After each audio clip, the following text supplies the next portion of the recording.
family that someday that would be me in it. Coming from a family that was financially challenged and a community that was challenged in the same way, they could not quite see how that would be possible. My name is Alice Gade. I was born and raised in a village known as Kashie. I am the firstborn of 2 children. My father is a carpenter, and growing up, my mother was a housewife.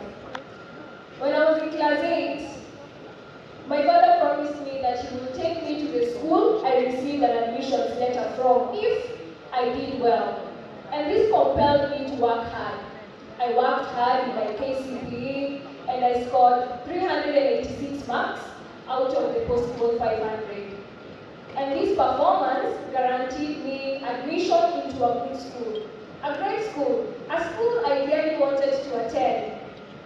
On one hand, we were celebrating this excellent performance, but on the other, I was wondering how my parents would be able to raise the required amount for me to go to school because meal was still a problem and they were struggling with my younger brother's school fees.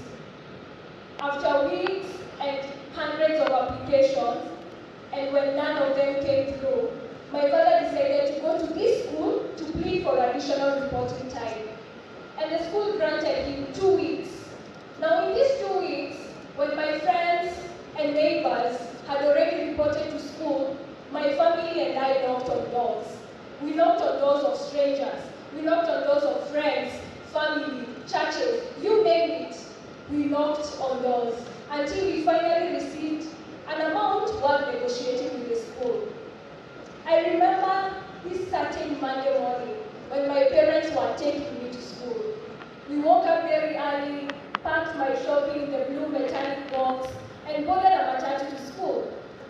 In the matatu, the laughter was evident. I joked of how I would be eating githeri almost every day.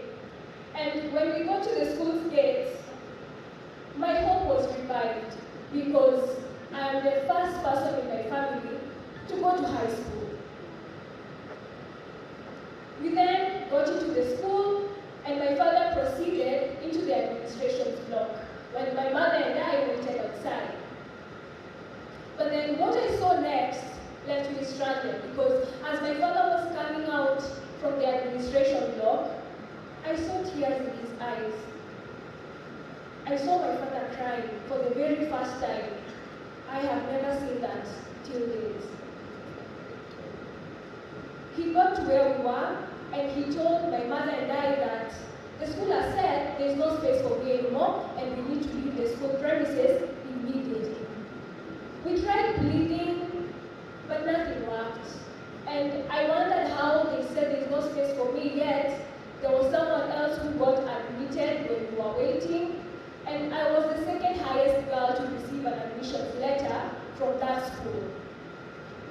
Not even staying till late at the school's gate could change their decision, and so being left with no other option, we carried the blue metallic box as it was, full of disappointment, anger, humiliation, and we boarded a matatu back to Kashie. Only this time, nobody spoke to the other.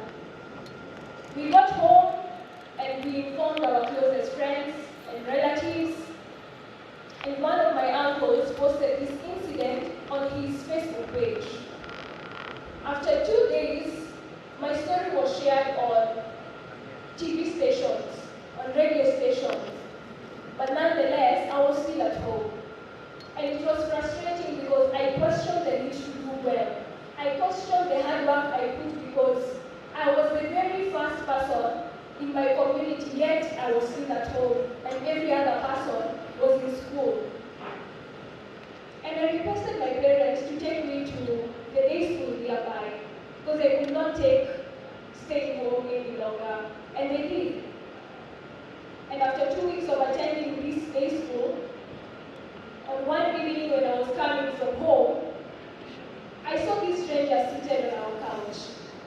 And we conversed with this stranger, and he asked me what I promised if he took it upon himself to educate me and even change schools for me.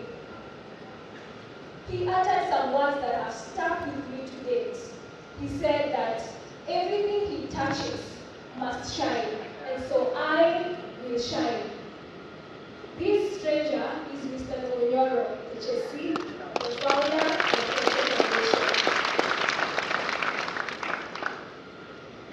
I ended up going to Odura Girls Secondary School with the help of the late Honorable Paul Koinange and under the mentorship of Affecto Foundation, mentorship and scholarship. I became an Affecto star, a child of the community. And in school, I kept my focus as I promised him. I became the head girl in Form 3 and Form 4, and I scored a B+ in my cases. Through my 4 years in high school, Affecto would convene all its Watoto Wasome beneficiaries, and professionals and leaders will come to inspire us. We were raised knowing that we have so much to offer to the world, that our destinies are not determined by where we came from. I remember being taken to Masai Mara for motivational trips, and the 1 week we spent at State House, POS Village. I remember having conversations with my fellow Affecto stars, and some of those stories made me whisper to God and tell him that, Lord, you have blessed me. Because some were so sad, I wondered how such a young person would go through so much. Affecto became a home. I gained a family that I never knew I needed. And even before I joined the university, I requested Mr. Onyoro immediately after completing my high school education for an opportunity to volunteer at Affecto office. And he granted me that opportunity. This was my way of showing my gratitude to him and to the community.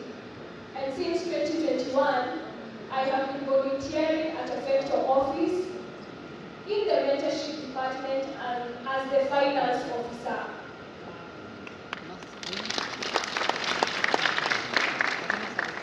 I used to go to school at Kenyatta University to pursue a bachelor's in economics and statistics. I can see our chief guest smiling. And go to work at Affecto Foundation.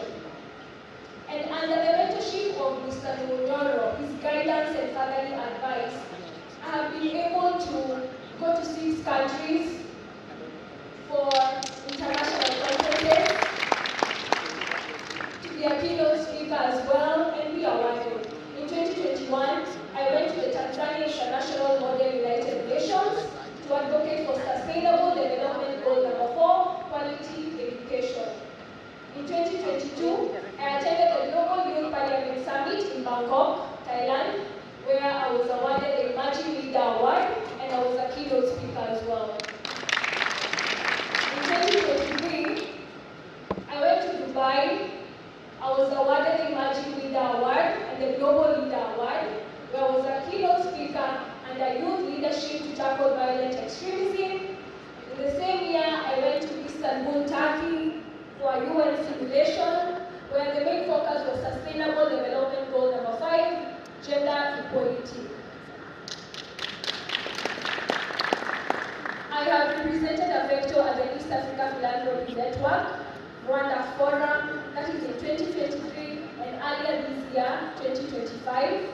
And last year, I was awarded the Best Female Delegate in Accra, Ghana, during the Africa Youth Leadership and Entrepreneurship Conference. I am a child and a product of mentorship. I know what it means for someone to hold your hand.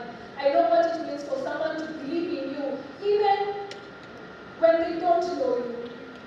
And that is what Affecto has done for me. That is what Mr. Onyoro has done for me.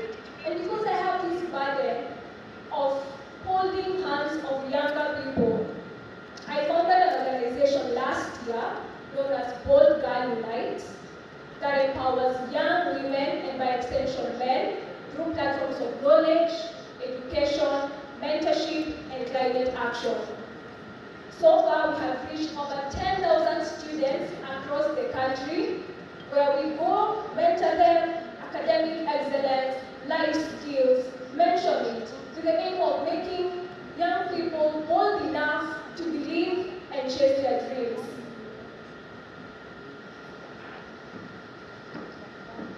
How I pray that each and every one of us in this room will take it upon themselves to lift someone else, because we rise by lifting others.